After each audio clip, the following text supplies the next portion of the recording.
My name is Marina Shepelsky. I'm the managing attorney of law offices of Marina Shepelsky. We are a leading New York immigration law firm. We're expert in immigration law, and today I'd like to talk about asylum. What is asylum in the United States? People ask me this all the time, especially in view of President Trump's most recent policy changes in regards to immigration law and immigrants. So today I'd like to do a very short description of the asylum process.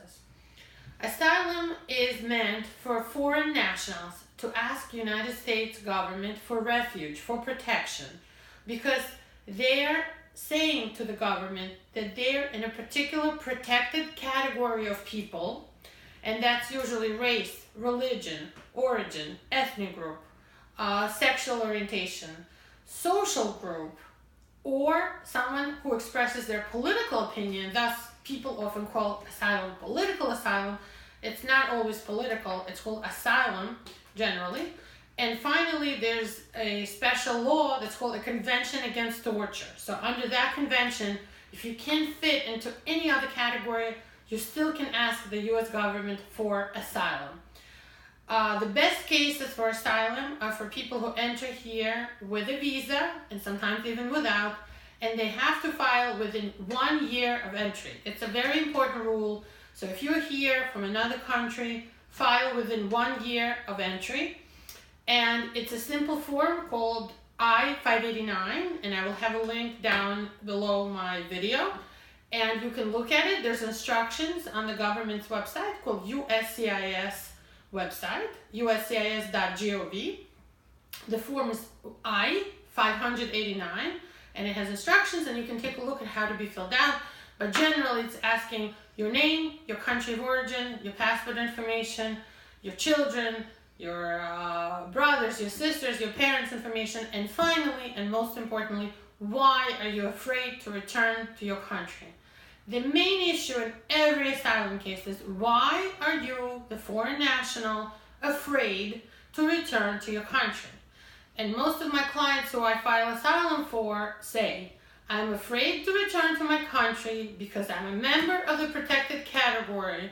I was already abused in my country, or I have a fear I will be abused in my country based on my membership in that category, and I'm afraid to return. So that's basically the idea of asylum. As of right now, President Trump's new regulations require that every asylum applicant is interviewed very quickly. So that means if you file today, hopefully you'll have an interview in 30 days or so from today. Between now and your interview date, which might be 30 days from today, you will have your biometrics taken or fingerprints taken and your photograph taken by the government at a special designated office, which is based on where you live. And once you do that, you just await your interview. The law says that once 150 days from the date you file for asylum have passed, you will be eligible for a work authorization called employment authorization, and there's a separate form that you must file. Once you receive a work authorization, which is basically a plastic card and government ID in our country, once you have that, you will be able to apply for a social security number based, again, on where you live, and you have to go to a social security card center. Not every social security office does this. A social security card center to receive your social security number in the United States. Having had that, having received your employment authorization and social security card, you will be able to apply for a driver's license or a state ID where you live in your state.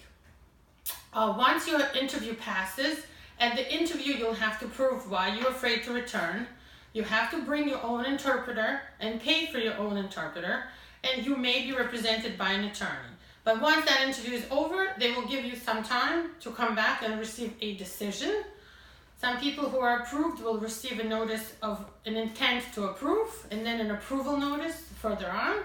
Once you're approved, you receive a special I-94 card, which means it's a special letter or card designating you as an asylum holder or refugee in the United States. And you will be eligible to both have a work permit based on that and a travel authorization based on that. People who are denied, unfortunately, will receive a letter of their next court date, or that a court date will be scheduled for them, information which court it's going to be in, and they will be referred to immigration court where an immigration judge can decide the asylum eligibility. I usually recommend that people who have a pending asylum case do not travel and leave the United States, because usually that means you have abandoned your asylum case if you left.